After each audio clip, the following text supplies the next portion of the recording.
Hey guys, Sandy here. Welcome back to my channel. Today I'm going to be scrapbooking these two photos of Alex and myself when he was home visiting. I am going to be using some pocket cards because, as you can see, I still have a good amount of them. So let's see what I can do. Alright guys, so I am starting out with this green sheet of cardstock, and that is something that is a little bit different for me. Most of the time I do scrapbook with either a pattern paper or a neutral cardstock, but you know what, this time I decided I needed to change up my normal and see what I could do with a sheet of cardstock. So I am going to use up some of my pocket cards here, and that makes me happy. I do use a total of 6 pocket cards and 1 specialty wood veneer pocket card. So that's pretty good for one layout. Definitely not my record for most amount of pocket cards on a layout, but it works for me with the grid style that I create. So it's not going to be an exact grid where everything matches. So it's not going to be like a square grid where each quadrant has a specific size. I do have some of my pocket cards going horizontally and some of them going vertically. I did trim down the photos down to 4x4 in case you didn't recognize that. So I really like this little speech bubble card, which is weird for me because I'm not normally a fan of speech bubbles in my scrapbooking, but for some reason I just liked it on this one. I thought I liked that polka dotted card right here as well. Ultimately, that doesn't make it onto the page, you guys. It just feels wrong. But I do bring in some other wood veneer that does not feel wrong. So I'm going to go ahead and adhere down my pocket cards. And again, I am making sure that I have some vertical and some horizontal. I'm basically filling up the center of the page. Then I decide I need to add a little bit of fun down here at the bottom. So I tear the edge, and what that does is gives me this white torn edge because my cardstock is a white core cardstock. It isn't a solid core. If this wasn't a white core cardstock, it would just be green there. It still would give that torn edge effect, but it wouldn't give you that stark contrast with the white, which is okay. That stark contrast with the white, though, did give me a jumping off point. So I decide to bring in pops of white because I do have that down. Oh, look at me. I used up another pocket card. So I'm actually using 7 pocket cards and 1 specialty pocket card. Go me. Again, not the most pocket cards I've ever used on a page, but that is a significant number. So I go ahead and fill out that speech bubble, and I did turn that speech bubble over because the pink polka dots around the edge just didn't work. Now, originally I was going to put my photos on a 4.5 by 4.5 photo mat because I do enjoy a 1/2 inch mat, which means a 1/4 inch all the way around. However, in this case, I decided to go with a 1/4 inch mat, which means there is an 1/8 inch all the way around my photos.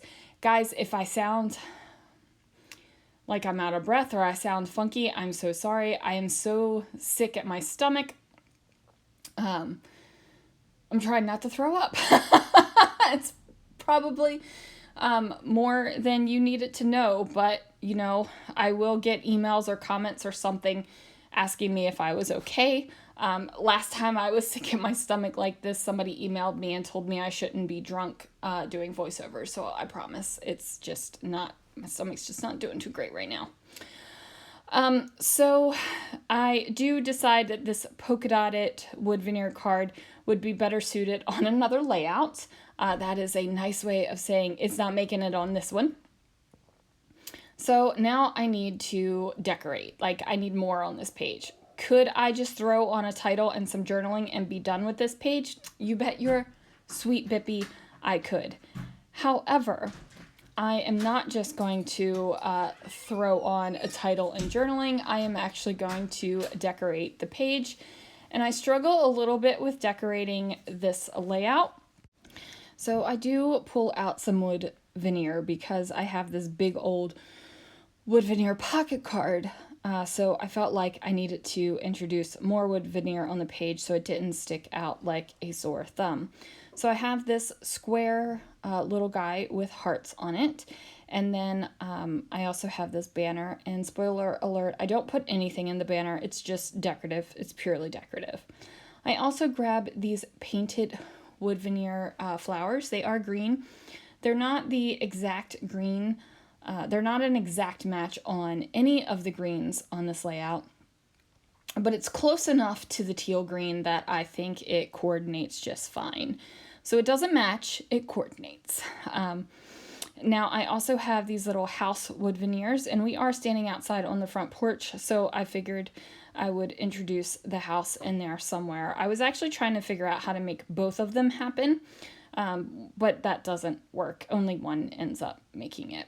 I also decided to bring in the flower over to the inside of this stripy card instead of the outside, and that is because it felt like I was creating this trapped space between the photos, and I didn't want it to feel that way. So I go through my stash. I find some white thickers. This one says love, and I was going to find some other little letter stickers and do nothing but love, but I decided to use my wood veneer house instead right there and just have it titled love.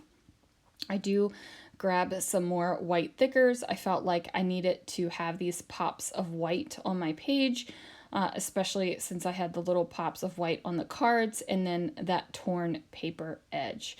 Now, I also feel like I need some sort of contrast to that. I feel like everything is kind of blending together and there's no real contrast. Even though the white is a stark contrast to the colors and stuff that are on this page, it still didn't feel like it was enough. So I ended up introducing some black onto the layout as well.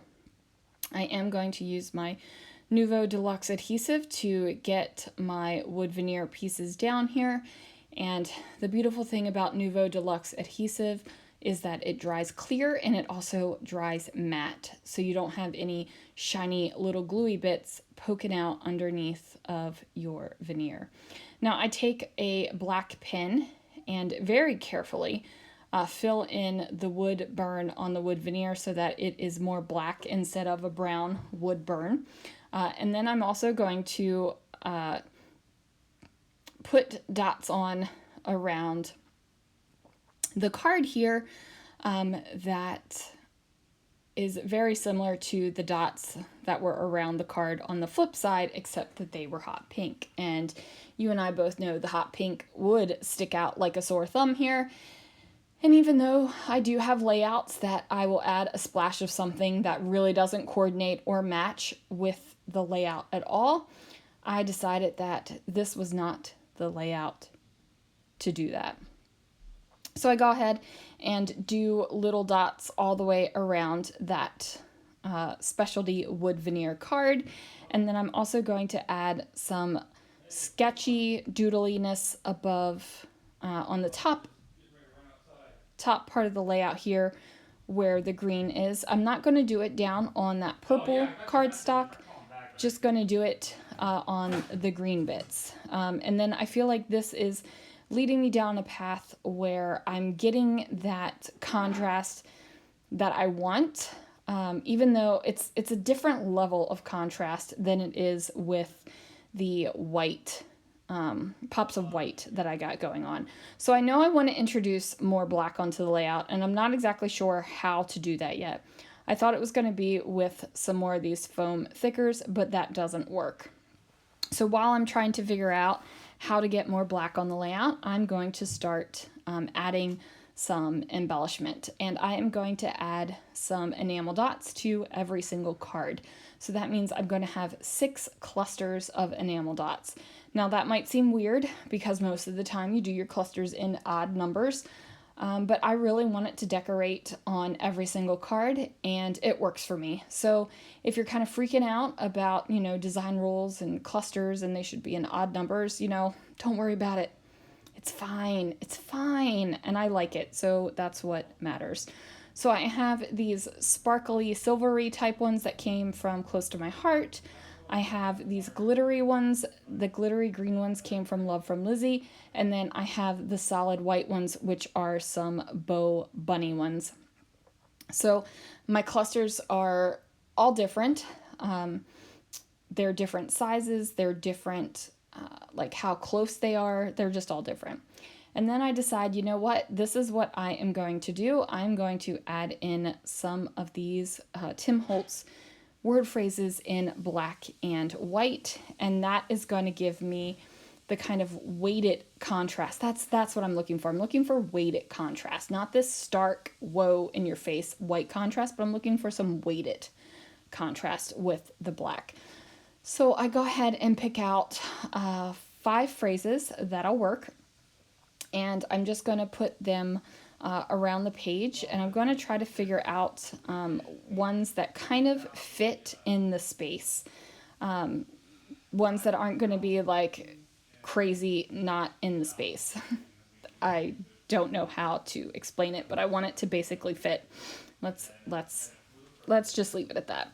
And then I'm going to grab my pen, and then I'm going to add my journaling. And I said, so very proud of this kid, this man. So very thankful he still wants to come home and doesn't mind hanging out with his mom and will let me take a ton of photos. So he gets it. Like he understands that I am a scrapbooker and I like photos. And I really am thankful that he will let me take all the photos that I want. I love that kid. He's still my kid. Not my baby. All of my kids are grown. None of them are babies, but they'll still always be my kids, even though he is definitely a grown man. So anyway, there it is. Thank you so much for joining me, you guys. Thanks for watching while I use up some pocket cards, and I will see you again real soon for another video.